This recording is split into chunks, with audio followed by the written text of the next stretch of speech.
wind screamed across the open plains, carrying the bite of winter in every breath.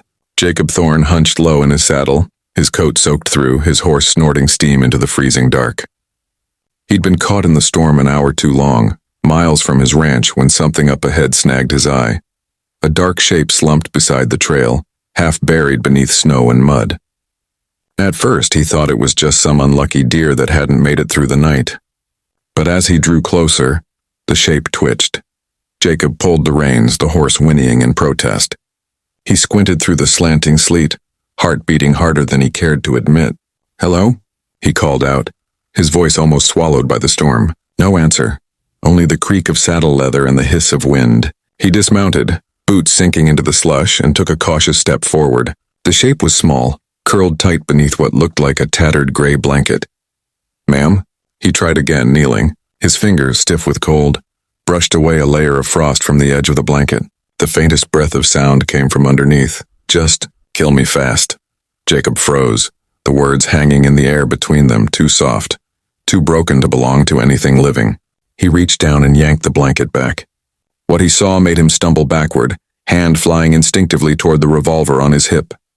It was a woman, barely conscious, her skin pale as the snow around her, streaked with grime and blood. Her wrists were bound with frayed rope, raw and swollen, and her dress was torn so badly it barely clung to her shoulders. Her lips trembled as she whispered again, "Please, just do it quick." "Hellfire," Jacob muttered, shoving his gun back into its holster. He dropped to his knees beside her, pulling off his coat. "Easy now. You're safe. No one's gonna hurt you." The woman flinched as he draped the heavy coat over her shoulders. Her green eyes flicked up to meet his, wild and unfocused like a cornered animal. "He'll find me," she rasped, every word a struggle. "He always finds me. Don't take me back there." "I ain't taking you nowhere but home," Jacob said firmly. He slipped an arm beneath her and lifted her as gently as he could. She was light, too light, bones pressing through torn fabric. As he carried her to his horse, her head lolled against his chest. "Name's Jacob," he said softly, trying to keep her talking. "What's yours?" She didn't answer. Her lips moved, but no sound came out. When he set her across the saddle, she winced, clutching at her side. He swung up behind her, steadying her with one arm as he took the reins with the other. The storm clawed at them as they rode. Snow lashed against his face, the horse fighting each step through the thickening drifts. He could feel her shaking against him, her breath shallow and uneven. Every few minutes she muttered something, words that made no sense at first. "The mark. He'll see the mark. Can't hide it." Jacob's jaw tightened. Whoever had done this wasn't just some drifter or outlaw. There was something else in her voice. A terror too deep to fake. The trail to his ranch wound through the hills, past a frozen creek and a stretch of trees that whispered like ghosts in the wind. By the time the cabin lights came into view, the woman had gone limp. For a heartbeat, Jacob thought she'd died in his arms. He pressed his fingers to her throat and felt a faint, stubborn pulse. Relief surged through him. "Stay with me, miss," he muttered, urging the horse faster. "Ain't your time yet."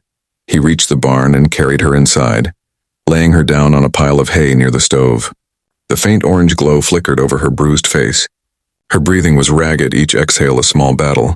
He fetched a canteen, tipping water to her lips. She sipped weakly, then whispered something that made his blood run cold. "He said he'd come for me, even if I was dead." Jacob sat back on his heels, staring at her. Outside, the wind howled like something alive. He pulled his rifle from its rack and checked the chamber. He didn't know who this woman was or what hell she'd escaped from. But one thing was certain.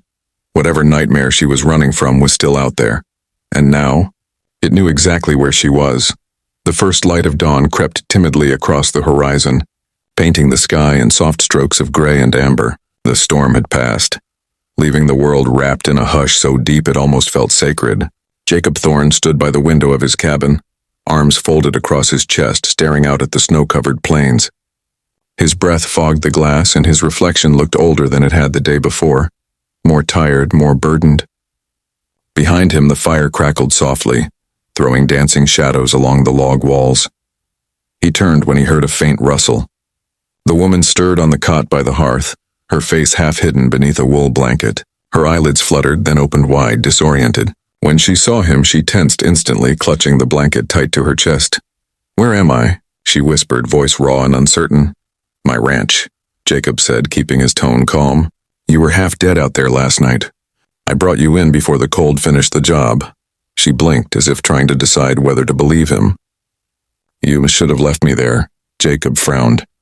"Don't say that. Ain't no one deserves to die like that." Her lips trembled. "You don't understand. You shouldn't have helped me." He crouched beside the fire, adding another log. "Maybe not. But I did." He looked over at her. "You got a name?" For a long moment she said nothing. Her fingers fidgeted with the frayed edge of the blanket. Then quietly she murmured, "Lydia." Jacob nodded. "Lydia, that's a fine name." Her eyes darted toward the door. "He'll come. When he finds out I'm gone, he'll come here." "Who?" Her throat worked, but no words came out. Instead, she shifted the blanket just enough to show a patch of skin near her collarbone. Jacob's breath caught in his chest. There, burned into her flesh, was a mark. A serpent coiled around a cross, black and shiny like tar. The edges were red and angry, still healing. "He said it meant I belonged to him," she whispered, tears spilling down her cheeks. "Said if I ever ran, he'd follow the mark like a trail." Jacob felt the old familiar fire of rage spark in his gut. He'd seen cruel men before, men who broke horses too hard, who hit their wives, who thought fear was power. But this was something darker. "Who did that to you?" he asked, voice low. She looked up at him, her eyes glimmering with something between terror and exhaustion. "They call him the preacher. He says he's saving souls out by Deadwater Ridge. But he's not saving anyone. He takes women, says pain brings them closer to God. When I screamed, he said it was the devil leaving me." Her voice cracked. "I was the fifth." Jacob stood, pacing a few steps away, his jaw clenched so tight it hurt. "You're safe here," he said finally. "Ain't no man gonna touch you while you're under my roof." She shook her head. "You don't understand what he is." He doesn't stop. The others tried to run too. He found them all. Jacob turned to face her, eyes hard. Then he can try his luck here. Outside, a gust of wind rattled the shutters, and for a brief moment both of them went still. The sound of the ranch, the windmill creaking, the horses shifting in their stalls felt too quiet, too deliberate, as if the land itself was holding its breath. Jacob crossed to the door and pulled his rifle from the rack. He checked the chamber, then peered through the small window. The yard stretched out in a smooth blanket of white, untouched. No footprints, no movement. When he turned back, Lydia was watching him, her face pale and drawn. "If he finds me, he won't stop at killing you," she said. "He'll make an example of us both." Jacob gave a grim smile. "I've faced worse than one madman." But even as he said it, he felt a prickle at the back of his neck, the kind that never lied. Something was wrong. Too still, too quiet. He opened the door and stepped outside, his boots crunching on the frozen ground. The air smelled sharp, metallic, like the storm had left something foul behind. Then he saw it. Out by the fence post, nailed deep into the wood, was a crude carving, a wooden cross wrapped by a carved snake, its tongue painted in something dark and wet. Beneath it, written in jagged letters, were two words that made his blood run cold.